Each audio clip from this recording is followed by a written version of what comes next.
Is there something seriously wrong with the BBC? The corporation has just made a Zimbabwean striker its Women's Footballer of the Year. This is Barbara Banda, a 24-year-old who plays for Zimbabwe and Orlando Pride in Florida, both their women's teams. The only problem is that Barbara was forced to withdraw from the Women's Africa Cup of Nations in 2022 after it became apparent the footballers' testosterone levels were much higher than those permitted by the Confederation of African Football. Speaking at the time, the president of the Zambian FA said that Barbara failed a gender verification test, and a subsequent transfer to Real Madrid was also then blown apart when Barbara failed another gender verification test. So that's two. So with that controversy in mind, why did the BBC see fit to do this? Hello, Barbara. Sorry to interrupt your team meeting, everyone, but Barbara, we just wanted to deliver a special award for you. You are the BBC Women's Footballer of the Year 2024!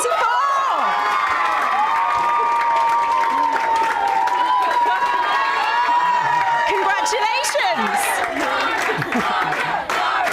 There you go, mate. So, well done, Barbara. But of all the female footballers in the world, why does the BBC choose somebody who has failed gender verification tests to make its Women's Footballer of the Year? Anyone might think the corporation is using licence fee money to, well, maybe troll us? The Women's Rights Network, which posted a link to the announcement saying, a footballer who was banned from the Women's African Cup of Nations, no words.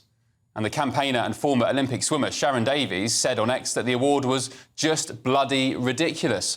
So does the BBC really care about women's football? Does it really care about empowering women? Or is this all just a big virtue signalling exercise funded by hard-earned licence fee money belonging to Brits who have, quite frankly, had enough of all the gaslighting? It's time Auntie was shown the red card.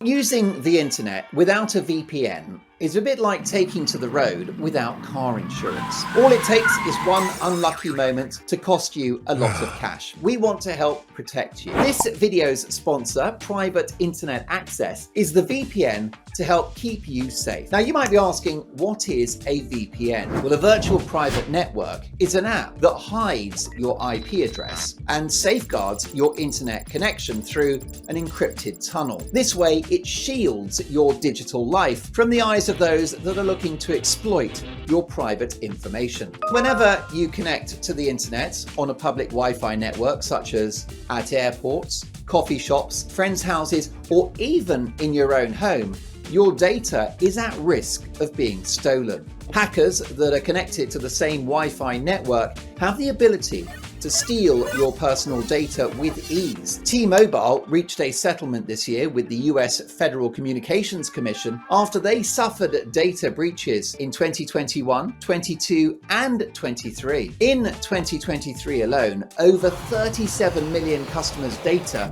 was exposed. And it's not just hackers to be concerned about. Information can be censored. When Canada passed their C-18 bill, social media giants decided to ban news content on their platforms. But PIA can protect your ability to consume the news content that you love. Private Internet Access is available for all platforms: Windows, macOS, Android, Linux, iOS, and you can use one Private Internet Access subscription to protect an unlimited number of devices at the same time. Plus, we've got a huge GB News discount. Click the link in this video's description and you'll get 83% off PIA. That is under £2 a month, and you'll get an extra 4 months completely free. There's also a 30-day money-back guarantee. So head to piavpn.com/GB News to start protecting yourself digitally today. Let's get the thoughts now of my panel tonight. Political commentator Alex Armstrong, political commentator Esther Kraku, political commentator Alex Armstrong, and the former Labour Defence Minister Bill Rammell. Good evening to you all. Evening. Alex Armstrong, time to show Auntie the red card. What are they doing? Please explain. I don't think anyone knows. It seems it has to be a PR stunt. That's the best I can come up with, trying to make sense of everything that I've read here in the story pack I don't know much about women's football, I'll be completely honest. You don't need to, it's not very good. Well, there we go. And I wouldn't know who else I'd nominate. That sounds big as an essay. You're allowed to say that these days. No, the thing is, every time I say this, people don't understand. It's not because women footballers are not good. If you actually, they've done studies where they've had male and women footballers side to side, and when you can't tell, like they remove their heads, they look exactly the same. The problem is women footballers play on pitches designed for men, so they're the same sizes that men play on, and because their shots don't travel as far, it looks like watching toddlers on the pitch. It's not because women footballers aren't as talented. It's just they don't invest in the sport. Yes. Do you not watch it? I would get in all sorts of trouble if I sat here and gave my true thoughts. How can you rave about women's football and you've not built a single pitch designed for women? Yeah. But you know what? Isn't the matter of fact... Sorry, Alex, for interrupting. Yeah, We're down a tangent.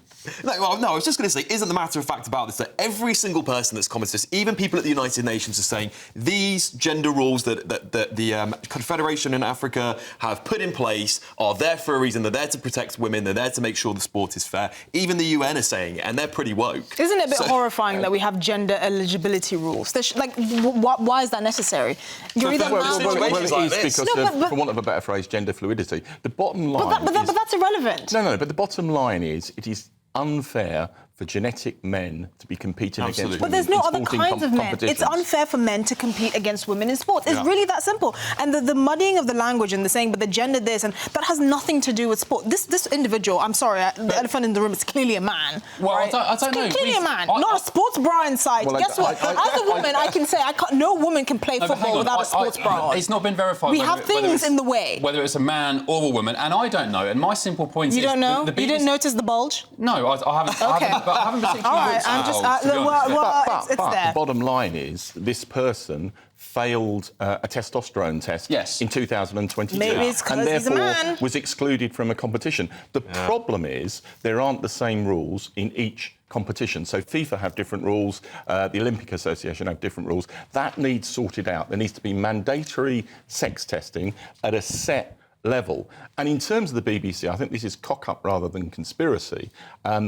It seems like they've contracted out their judgment to 40 different football experts who aren't qualified to make judgments about what the testosterone level is acceptable. They didn't tell any of that judging panel that there was controversy or question marks over this person's gender. Yeah. Again, I don't know if this guy or girl is a guy or a girl. Yes, you do. My point being, the BBC knows there's a big question mark over it. So why, out of all the footballers in the world, the female footballers, why choose this person? I think it goes back to my original point. I think it's a PR stunt to raise more awareness about women's football. It's obviously not a profit-making business, right? Otherwise, more people would watch it. It's as simple as that. I do feel like women's football it's political. Is shoved down our throats in this country. It absolutely but is. It's ironic because... And that's exactly what J.K. Rowling's saying, by the way. She said this is spitting in women's faces. The BBC is spitting in women's faces.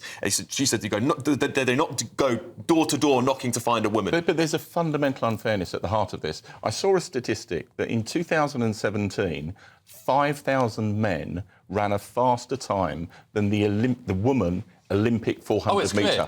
The US women's football team were beaten by a group of 15-year-old boys. I mean, so they shouldn't be competing with men. They shouldn't be. The World Cup winning women's national team in the US lost to Dallas boys under 15s 5-2. But sensible sports personality, Serena Williams, it was either Venus or Serena, came out and said, I wouldn't want to play against a male athlete, even in the bottom of the league. I mean, she lost against someone who was ranked 200 and something in the world. Exactly. I mean, this comes at an interesting time where, for Women Scotland are basically asking for a judicial review which contradicts the Scottish Government's stance on gender recognition and how it contradicts against the Equality Act. So as we sit here, 5 Supreme Court judges are literally debating what a woman is.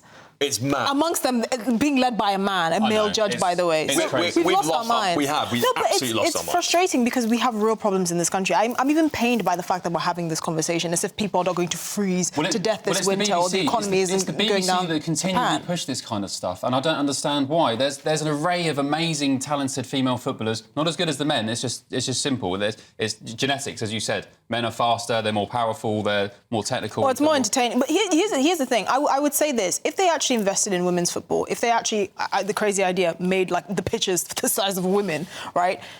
I actually think that would make it a much more enjoyable spectator sport. It's not because we're denying this. Like, Lionel Messi is the same like height as many female footballers. He's only 5'7", right? But it's not about just the size or the stature or whatever. It's the fact that as a spectator sport, it's terrible because they haven't invested in it. They just shove it down our throats and expect us to watch like what looks like toddlers on a pitch. Yeah, I mean, I think there's millions of people who don't agree with you that actually they find women's football attractive. But the reality is, men's bone structure, their muscle strength, they're faster and they're more powerful. Is greater than for women. And in terms of the BBC, I genuinely don't think this was a deliberate policy to promote a transgender, if that's what it is. What is it then, Bill? Like, that's what I can't get. Like, honestly, thinking about, like, really seriously, what were they thinking? Well, I think it's a lack of due diligence. It's you contract out your judgment to 40 so-called football experts who are not qualified to make a judgment about whether they're men or women. They must have typed his name into Google at some point. I wouldn't be surprised. I think someone's head should roll at the BBC. Yes, 100%. In the BBC's defence, if I can offer that, this player... You're welcome to try. Barbara was or is a good footballer in the Women's League. She bangs in about 20 goals a season. She's a very good footballer. Well, it's not surprising. In the Women's League. That's what men tend to do. Men are pretty good at women's sports, traditionally. Yeah, incredible. So you think someone should be sacked at the BBC, Bill? I don't think it's or disciplined. I think it's a complete cock-up. And look, I'm a fan of the BBC, and I think it can do without this kind of adverse publicity. Yes. But they keep on putting their foot in it all the time, don't they? They just can't stop. They can't help themselves. Is it deliberate? It can't be incompetence. I mean, the BBC is massive. This is what I can't get my head around. It is a huge corporation, thousands of people working there, and not one person stopped them and said, that might be a man, by the way. I mean the chest might have given it away, or the bulge, or the lack of a sports bra. You keep saying that. Look, I'm we lost our minds. We can clearly see what a man is. But how do you know that they're not wearing some sort of like chest binder or something? Because women don't have the natural body shape of like a Dorito. Okay, the men have broad chests. Men don't have breasts. Men have bulges between their legs. Give me a few donuts. I might have a few breasts. Oh my God. You've got Ozempic now. You're absolutely fine. They'll be gone in a couple of weeks. Okay. All right. Well, there we go. The BBC have crowned their Women's Footballer of the Year. We're not sure if it's a man or a woman. I wish the player well. I wish Barbara well. Seems like a nice person. But, I mean, when you fail 2 gender tests, it does raise the question, what are they doing in the sport? She's just going to boxing. Get a gold medal for that. Yeah, sure. In fact, I think she might have. I think she did go into boxing. Oh, it's just as brilliant, isn't it? She or he was professionally trained as a boxer. I think that they boxed for 4 years. I think we've got our answer. We've lost our minds. We've got our answer. We've gone mad. It's a mess. Yes. We've gone mad. Yes. All right, a spokeswoman for the BBC said, was it a spokeswoman or a spokesman? I suppose it doesn't matter to the BBC. They said, as well as playing in the past 2 Olympic Games and the 2023 FIFA Women's World Cup, Barbara Banda plays for the Zambian national women's team and in the USA for Orlando Pride, making her fully eligible for the award, which celebrates talent in women's football. The 5-player shortlist was decided by an expert panel made up of current and former professional coaches and journalists based on performances in the last 12 months, with the winner voted for by the public. And I think, as you said, Bill, with these different football confederations and organisations, the FA, AFCON, UEFA, FIFA and so on, they've all got different rules. Yep. Some test for gender, some don't, so I guess that's... And that's got to be sorted out. Some don't use their eyes, some do. OK, all right.